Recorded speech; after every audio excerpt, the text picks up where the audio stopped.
Bismillahir Rahmanir Rahim wa salatu wa salamu ala Rasulillah. Assalamu alaikum wa rahmatullahi ta'ala wa barakatuh. Dear friends, brothers, and sisters, you're welcome to our workshop, which is called the Aqeedah workshop. The Aqeedah means basically the fundamentals of Islamic belief or a Muslim's belief system. This course is going to be a bit deep, but you're going to make a lot of, you're going to get a lot of benefit, so to say, from it. Grab a paper and a pen, try to jot things down so that in the Telegram group you're able to ask me questions. If you need to take some break, take a pause, click on the pause, reflect about some things, please do. And without wasting our time, let's get started. Bismillah. Alhamdulillah. Yeah, understanding Aqeedah. Understanding Aqeedah. Let's look at the practical application of Aqeedah first, because as human beings, the way Allah subhanahu wa ta'ala created us is that we are always looking for benefit.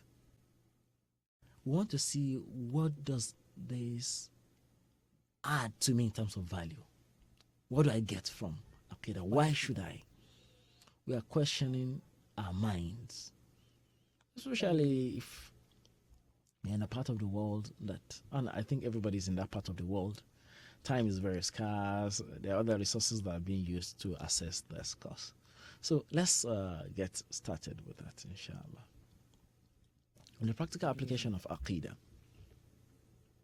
Aqeedah is like the engine that determines what we think and our outlook, our belief system in our minds. What we think drives our actions. And the other time, I know we spoke about fiqh, how when we wake up every morning, every single action that we do is connected to our fiqh. Fiqh is more about actions. But behind that action, let me give you a very simple example. And this example is like this. If I wake up in the morning, I say, Alhamdulillah, alladhi ahyani ba'dama amatani wa ilayhi nushur. All praise is due to Allah, who took away my life yesterday night and gave me new life today. Yeah, what I've said is an action. But think about what spurred the action. What made me say that? Maybe probably because I believe that the capacity of my life is in the hands of Allah.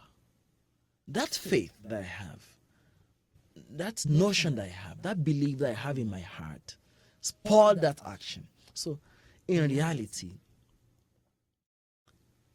Aqeedah is like the other side of the coin, while fiqh is the outside of what,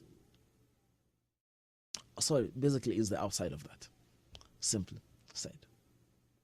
So if we have strong faith, our belief system is right, is correct, and is well nurtured, it affects our behavior, not just as human beings and individuals, but how we even relate to other creatures, how we relate to our environment, how we nurture our soul. Why is this important? Human beings are not just made of flesh. We are not just composed of limbs. We have a spirit. The same way we eat food every day to develop our bodies, we should also develop our spirit. One other thing that is important to note here is our value system that we call the ethics. I would say that if we study Aqeedah properly, you can smell the fragrance of a correct Aqeedah in the way we address issues intellectually, in the kind of reactions. And sometimes our reactions are spontaneous. For example, if you so much every time you believe in Allah and your faith is high, something happens, an occurrence happens, the first thing that comes to your mind is Subhanallah. Because right in the depth of your mind, Allah is there. So, and that's why Allah subhanahu wa ta'ala says, الَّذِينَ إِذَا أَصَابَتْهُمْ مُصِيبَةٌ قَالُوا إِنَّا لِلَّهِ وَإِنَّا إِلَيْهِ رَاجِعُونَ. Those people, when an affliction happens to them, when they're afflicted with something, what do they say? إِنَّا لِلَّهِ وَإِنَّا إِلَيْهِ رَاجِعُونَ. Without thinking it, badahiyan, they just say, to Allah is our return, and it's from Allah that we came. Because their mind is always with Allah. Whatever happens to us as individuals, we easily connect it with Allah. The example I gave here is, and it also affects how we look at things. Someone with faith has another lens. Look at it like an alternative lens or a kind of periscope with which we look at things. Good example. I have a cup of coffee here. In my mind, when I'm feeling sleepy, I'm feeling tired, and I want to grab some coffee. While sipping the coffee, someone who has faith knows that coffee itself cannot make me active. Fire itself cannot burn. Water on its own cannot quench thirst. Money that you have in your account cannot provide for you.